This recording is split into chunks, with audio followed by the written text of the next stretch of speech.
د عبرت کیسو یوټیوب چینل سبسکرایب کړئ. ملا نصرالدین چې حمام ته ولاړ، حمامیانو یې خدمت ونکړ او په سترګې ورته ونه کتل. د راوتلو پر وخت حمامیانو ته د 1 روپۍ په ځای چې د حمام کولو بیا 5 روپۍ کېښودې. هغوی یو بل ته حیران وکتل او د ملا له وتلو وروسته یې خپلو کې سره ویل چې دا کې دوی خدمت کړی وای څومره بې نازولي وای.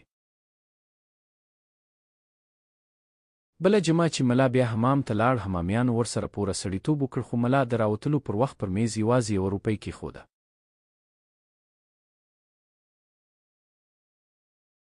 یو حمامي ورته وویل: تېره اونۍ دې په نه خدمت 5 روپۍ راکړې، دا ځل دې زموږ له دومره منډو را منډو سره 1 روپۍ راته کېښوده.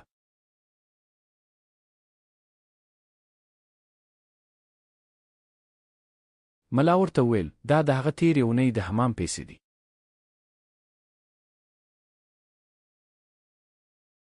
د نن حمام پیسې مې تېره جمعه پیشکي درکړې وې چې له خلکو سره سړیتوب زده کړې. جنګل